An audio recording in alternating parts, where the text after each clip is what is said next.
Hello student, कैसे हो आप लोग। स्टूडेंट, आज का ये वीडियो उन सभी स्टूडेंट के लिए बहुत ही ज़्यादा महत्वपूर्ण है जो क्लास 12 समाजशास्त्र यानी सोशियोलॉजी के स्टूडेंट हैं। उन सभी स्टूडेंट के लिए हमने बोर्ड एग्जाम से सिलेक्टेड क्वेश्चन लेकर आए जो अति लघु उत्तरीय प्रश्न है। मॉडल पेपर से लिया गया ये सभी महत्वपूर्ण प्रश्न है और बोर्ड एग्जाम में मैंने देखा ये हर साल पूछे भी जा रहे हैं। तो 100 में से 100 नंबर लाना है तो अभी चैनल को सब्सक्राइब कर लीजिए, वीडियो को लाइक कीजिएगा, शेयर जरूर कीजिएगा। वीडियो को आप शुरू से लेकर अंत तक जरूर देखिएगा और चैनल पर है तो चैनल को हमारे सब्सक्राइब कर लीजिए क्योंकि हम ऐसे इंपॉर्टेंट वीडियो आपके लिए लाते रहेंगे। तो देखिए, मॉडल पेपर से लिए गए ये सभी महत्वपूर्ण प्रश्न है, बोर्ड एग्जाम में ये हर साल आता है। तो सभी महत्वपूर्ण अति लघु उत्तरीय प्रश्न है क्योंकि समाजशास्त्र यानी सोशियोलॉजी में 3 नंबर का पूछा जाता है। तो चलिए देखते हैं कि पहला प्रश्न है आपकी स्क्रीन पर। माल्थस का जनसंख्या यानी देखिए पहला प्रश्न क्या है कि माल्थस का जनसंख्या वृद्धि का सिद्धांत क्या है। तो यहाँ पर पहला प्रश्न पूछा गया है। पहले प्रश्न से स्टार्ट करेंगे, 10 सबसे महत्वपूर्ण प्रश्न है। तो पहला प्रश्न है कि माल्थस का जनसंख्या वृद्धि का सिद्धांत क्या है। यहाँ पर ये क्वेश्चन की बात हो रही है। तो देखिए, माल्थस का जनसंख्या वृद्धि का सिद्धांत क्या है। देखिए इसका उत्तर हम दिखा देते हैं किस प्रकार से आपको देना है बोर्ड एग्जाम में। देखते हैं कि माल्थस का जनसंख्या सिद्धांत, माल्थस का जनसंख्या सिद्धांत जनसंख्या में वृद्धि तथा खाद्यान्न आपूर्ति के मध्य संबंध की व्याख्या करता है। माल्थस ने 1798 में जनसंख्या के सिद्धांत पर एक लेख लिखा, यानी एक लेख लिखा, an essay on the principle of population 1798, यानी 1798 में अपने जनसंख्या संबंधी सिद्धांत का प्रतिपादन किया। अब यहाँ पर बात क्या हो रही है, बहुत ही ज़्यादा महत्वपूर्ण है। आपने एक क्वेश्चन को गौर किया होगा। देखिए, an essay on the principle of population, ये इनकी पुस्तक यानी इनका लेख पुस्तक का नाम है। तो ये बोर्ड एग्जाम में इस प्रकार से आपका ऑब्जेक्टिव क्वेश्चन में पूछ लिया जाएगा। हमने इसका एक डेडिकेटेड से वीडियो भी बनाया है जिसमें हमने 20 सभी महत्वपूर्ण प्रश्न को कवर किया है जो बुक से रिलेटेड है। बोर्ड एग्जाम में हर 10 प्रश्न में से आपका 2 प्रश्न पुस्तक से रिलेटेड होगा, यानी इसके लेखक कौन है, पुस्तक का नाम क्या है। देखिए जैसे यहाँ पर लिखा है an essay on the principle of population, तो ये आपका एक लेखक है, यानी ये पुस्तक है। और चारों आपको विकल्प दे दिए जाएंगे, माल्थस दे दिए जाएंगे या अगस्ट कॉम्ट दे दिए जाएंगे। तो 4 विकल्प लेने के बाद में आपको सही पता होगा तो आप तो राइट आंसर का चयन कर देंगे, लेकिन जिन्हों नहीं पता होगा वो गलत करेंगे। तो आपको याद रखना ये सभी प्रश्न पूछे जाते हैं बोर्ड एग्जाम में। चलिए देखते हैं अगला प्रश्न। देखते हैं दूसरा प्रश्न है आपका, कृषक समाज क्या है, यानी जो कृषक समाज है ये क्या है, ये आपको बता रहा है। तो याद रखिएगा, हम 10 सबसे महत्वपूर्ण अति लघु उत्तरीय प्रश्न को इस वीडियो में कवर करने वाले। तो लाइक कीजिएगा और वीडियो को आप लास्ट तक जरूर देखिएगा क्योंकि ये बहुत ही ज़्यादा इंपॉर्टेंट आज का ये वीडियो है। देखिए, कृषक समाज क्या है, ये बहुत ही ज़्यादा महत्वपूर्ण है और मॉडल पेपर से लिए गए सभी महत्वपूर्ण प्रश्न है क्योंकि मॉडल पेपर से लिया गया बोर्ड के द्वारा और मॉडल पेपर से लिया गया। मेरी गारंटी है कि आप यदि 70 नंबर यहाँ पर आपका 100 नंबर का पूर्णांक है तो आप 100 में से 100 करके रहेंगे, बस आप मेहनत कीजिए। देखिए कुछ कृषक समाज क्या है। देखिए रेडफील्ड ने अपने अनुसार ये बताया कि कृषक समाज की परिभाषा ये होगी। कृषक समाज को परिभाषित करते हुए लिखा है कि देखिए, वह ग्रामीण लोग जो जीवन निर्वाह के लिए अपनी भूमि पर नियंत्रण बनाए रखते हैं और उसे जोतते हैं तथा कृषि जिनके जीवन के परंपरागत तरीकों का एक भाग है और जो कुलीन वर्ग या नगरीय लोगों की ओर देखते एवं उनके प्रभावित होते हैं, जिनके जीवन का ढंग उन्हीं के समान है लेकिन कुछ अधिक सभ्य प्रकार का, यानी कुछ अधिक सभ्य प्रकार का। तो यहाँ पर बात क्या हो रही थी, देखिए यहाँ पर किस प्रकार से बताया गया कि कृषक समाज क्या है। प्रश्न आपका सिर्फ सिंपल से पूछा गया, ज़्यादा नहीं है। ये 3 नंबर का आपका प्रश्न है। बोर्ड एग्जाम में आपका 8 क्वेश्चन या 10 क्वेश्चन पूछे जाते हैं अति लघु उत्तरीय प्रश्न का, यानी आई थिंक 10 क्वेश्चन पूछे जाते हैं।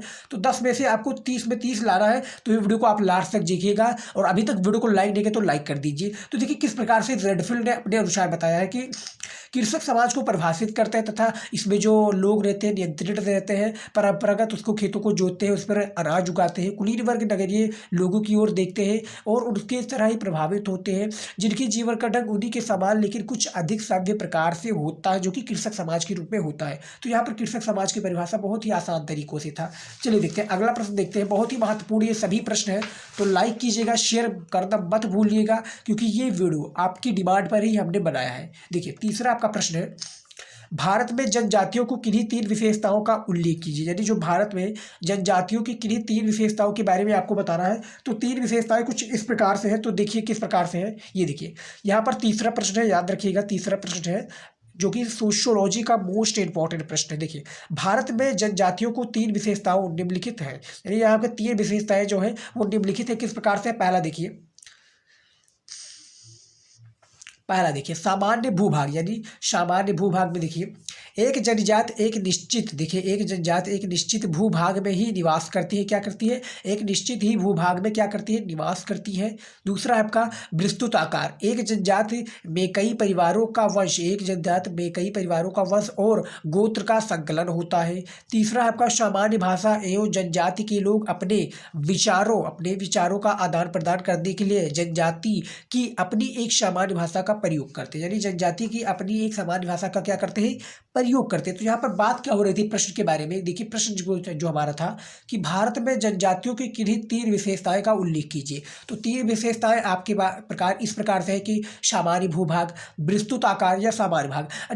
अब यही क्वेश्चन आपका लघु उत्तरीय या दीर्घ उत्तरीय में पूछ लिया था, जो कि आपका सोशियोलॉजी में 8 नंबर या 6 नंबर का होता। तो किस प्रकार से इसका उत्तर देना होता है, यानी जो सामान्य भूभाग है यहाँ पर आपका छोटा, इस पे और भी ऐड करना होता है, यानी इसमें बड़ा भी लिखना होता है। लेकिन यहाँ पर ये अति लघु उत्तरीय का प्रश्न है तो ये छोटा ही रहेगा, याद रखिएगा।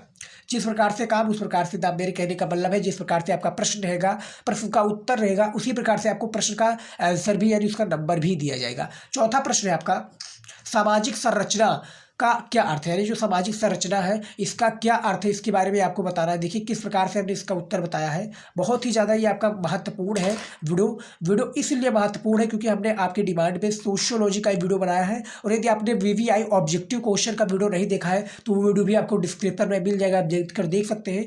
नहीं तो हमारे चैनल पर विजिट करेंगे, बहुत सारे आपको वीडियो मिल जाएंगे जो आपको तैयारी को बहुत ही ज़्यादा महत्वपूर्ण बनाएंगे और आपकी तैयारी में वो अपना सहयोग देंगी। तो देखिए सामाजिक संरचना का क्या अर्थ है, चौथा प्रश्न है आपका सामाजिक संरचना का क्या अर्थ है। बहुत ही सिंपल है क्वेश्चन, देखिए इसका उत्तर देखिए समाज शास्त्रियों के अनुसार, यानी जो समाज शास्त्री है इनके अनुसार सामाजिक संरचना का अर्थ लोगों के संबंधों की वो सतत व्यवस्था से है जिसे रूप से यानी सामाजिक रूप से स्थापित प्ररूप अथवा व्यवहार के प्रतिमान के रूप में सामाजिक संस्थाओं और संस्कृति द्वारा परिभाषित और नियंत्रित किया जाता है। यहाँ पर सामाजिक संरचना की बात हो रही थी कि सामाजिक संरचना का क्या अर्थ है या सामाजिक संरचना किसे कहते हैं। तो यहाँ समाजशास्त्रियों ने अपना मत दिया है, यानी अपने विचारों में दिया है कि सामाजिक संरचना का अर्थ लोगों के संबंधों की वो सतत व्यवस्था है जिसे सामाजिक रूप से स्थापित प्ररूप अथवा व्यवहार के प्रतिमान के रूप में सामाजिक संस्थाओं के संस्कृति के द्वारा परिभाषित या नियंत्रित किया जाता है। तो ये इसका अपना चौथा नंबर प्रश्न का उत्तर हो गया। चलिए देखते हैं अगला प्रश्न देखते हैं, बहुत ही महत्वपूर्ण है, इसको कॉपी में आप नोट करते जाइएगा। कॉपी में इसको आप नोट कर लेंगे तो आपके ही फायदे होंगे, क्योंकि बोर्ड एग्जाम में यही सब प्रश्न पूछे जाते हैं। मैं गारंटी लेता हूँ 10 प्रश्न बताया हूँ, 10 में से यदि आपका 5 नहीं तो वीडियो को आप डिसलाइक करके चली जाइएगा, क्योंकि 10 में से यदि आपका 5 नहीं आया तो आप मेहनत कीजिए, सफलता आपको जरूर मिलेगी। और जो अभी आप रेगुलर वीडियो डाल रहे हैं आपको हमारे चैनल पर मिल जाएगा। देखिए 5वां प्रश्न है, लोकतंत्र किसे कहते हैं, यानी जो लोकतंत्र है इसको हम किसको कहते हैं, यानी लोकतंत्र किसे कहते हैं इसके बारे में आपको बताना है। बहुत ही सिंपल से आपका अति लघु उत्तरीय में प्रश्न पूछा जाएगा, किसमें, अति लघु उत्तरीय में। तो यहाँ पर वो बात हो रही है कि लोकतंत्र किसे कहते हैं। देखिए अमेरिकी राष्ट्रपति अब्राहम लिंकन, यानी जो अमेरिकी राष्ट्रपति है अमेरिकी राष्ट्रपति अब्राहम लिंकन के अनुसार लोकतंत्र जनता द्वारा जनता के लिए शासन है। लोकतंत्र मुख्य श्रेणियों या प्रत्यक्ष और प्रतिनिधित्व लोकतंत्र, यानी प्रत्यक्ष लोकतंत्र या प्रतिनिधित्व लोकतंत्र, जो कि लोकतंत्र के बारे में यहाँ पर बात हो रही थी कि जनता और जनता के शासन के लिए ये लोकतंत्र बनाया जाता है। तो लोकतंत्र के बारे में हमने 5वां का क्वेश्चन बता दिया, क्योंकि कोई जो होता है दोस्तों मैं बता दूं, कोई बड़ा आपका प्रश्न हो जाता है, कोई छोटा आपका प्रश्न हो जाता है, कोई बड़ा आपका उत्तर हो जाता है, कोई छोटा। लेकिन याद रखना है आपको 75 या 50 शब्दों से ऊपर नहीं जाना है, क्योंकि यदि आप बोर्ड एग्जाम में जो इसका शब्द सीमा होता है 25 शब्दों में होता है, तो 25 शब्दों से आपको नीचे नहीं ऊपर ही लिखना है, लेकिन ज़्यादा नहीं लिखना है। 3 नंबर आपको एग्जामिनर देगी तो आप अपने हिसाब से भी लिख सकते हैं। तो याद रखना है 3 नंबर के लिए ज़्यादा आपको समय वेस्ट नहीं करना है, जितना पूछा गया उतने में ही राइट आंसर देने की कोशिश कीजिएगा, ज़्यादा बढ़ा चढ़ा कर मत लिखिएगा। तो 5वां क्वेश्चन भी हमारा क्लियर हो गया। चलिए देखते हैं अगला प्रश्न, देख लेते हैं किस प्रकार से अगला प्रश्न पूछा गया है। 6 नंबर आपका प्रश्न क्या है, देखिए औद्योगिकरण को 3 विशेषताएं बताइए, यानी जो औद्योगिकरण है इसकी 3 आपको विशेषताएं बताना है। किस प्रकार से बताना है हमने आगे बता रहे हैं आपको, इसके प्रश्न का उत्तर भी हमने दिया है। यहाँ पर बात हो रही है औद्योगिकरण की 3 विशेषताएं। देखिए पहला विशेषता क्या है, ये मानवीय शक्ति की अपेक्षा मशीनी शक्ति पर बल देता है, यानी ये जो मानवीय शक्ति की अपेक्षा है ये मशीनी शक्ति पर बल देता है। दूसरा आपका इसके कारण प्रति व्यक्ति आय और राष्ट्रीय आय में वृद्धि होती है। तीसरा है ये प्राकृतिक संसाधनों के अधिकतम तथा योजनाबद्ध दोहन पर बल देता है। तो औद्योगिकरण की ये 3 मुख्य विशेषताएं जो आपके इस प्रकार से आप देख सकते हैं, बहुत ही आसानी से इस पे आपका प्रश्न बताया गया है। 3 नंबर का 3 आपने दे दिया, 3 नंबर आपको मिल गए और एग्जामिनर जो होगा आगे बढ़ जाएगा। यदि आपने हमारा वो वीडियो नहीं देखा है कि बोर्ड एग्जाम में कैसे करें तैयारी सोशियोलॉजी का, तो वो वीडियो भी आप जाकर चेकआउट कर सकते हैं। आपको यूट्यूब पर सर्च करना होगा, नहीं तो आप हमारे चैनल पर जाएंगे तो मिल जाएगा। यूट्यूब पर सर्च, जो भी आपको हमारी वीडियो चाहिए, जो भी आप आर्ट्स के स्टूडेंट हैं और आर्ट्स की तैयारी कर रहे हैं, जो भी आपको हमारे वीडियो चाहिए, चाहे सोशियोलॉजी हो, home science, history, political science, geography show, और जो भी आपको चाहिए वीडियो, आपको हमारे यूट्यूब पर सर्च करना है। 22 COM स्टडी नॉलेज लगा देंगे, आपको सभी प्रकार की वीडियो मिल जाएगी, जाकर आप वहाँ से चेकआउट कर सकते हैं। 7वां आपका प्रश्न है सूचना का अधिकार, ब्रैकेट में आपका है RTI। देखिए बहुत ही ज़्यादा महत्वपूर्ण है। 7वां जो प्रश्न था यहाँ पर कि सूचना का अधिकार, ब्रैकेट में आपका है RTI अधिनियम कब पारित हुआ और इसका क्या तात्पर्य है। यानी यहाँ पर जो 7वां प्रश्न पूछा गया है, यानी 5 क्वेश्चन तो हमने बता दिया, बहुत ही महत्वपूर्ण है। समाज शास्त्र का प्रश्न है, अति लघु उत्तरीय, यानी जिसको हम इंग्लिश में कहते हैं very short answer type question. तो यहाँ पर प्रश्न के बारे में हम बात करते हैं। देखिए सूचना का अधिकार, ब्रैकेट में RTI अधिनियम कब पारित हुआ और उसका क्या तात्पर्य है। बहुत ही शॉर्ट में क्वेश्चन पूछा गया है। RTI का आपका फुल फॉर्म बताना है और इसके RTI का मतलब क्या है, अधिनियम कब पारित हुआ, इसके बारे में बताना। देखिए सूचना का अधिकार, RTI का मतलब है सूचना का अधिकार। RTI का ब्रैकेट में RTI 15 जून 2005 को पारित हुआ था, यानी 15 जून 2005 को पारित हुआ था। 13 अक्टूबर 2005 से लागू हुआ। ये कानून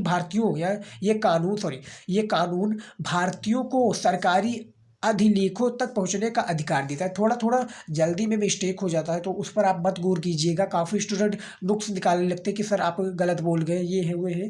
तो आपको क्या करना है, बोलने में थोड़ी प्रॉब्लम हो जाती है, लेकिन आपको क्वेश्चन की आंसर की तरफ ध्यान देना है। जिस प्रकार से हमने लिखा हुआ है बोलने पर मत जाइए, आप कॉपी के आंसर देखिए, उसमें यदि आपका गलती होता है तो आप हमें बताइएगा। देखिए सूचना का अधिकार जो है, इसमें सूचना का अधिकार पारित हुआ, इसका तात्पर्य इस प्रकार से 13 अक्टूबर 2005 से लागू हुआ और ये कानून भारतीयों को सरकारी अधिलेखों तक पहुंचने का अधिकार देता है।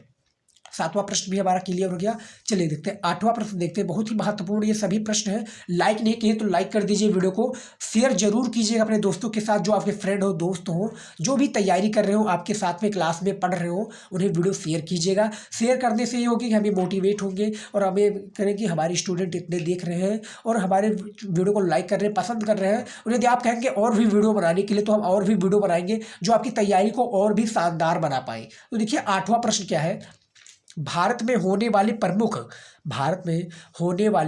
पर्यावरणीय आंदोलन का नाम लिखिए।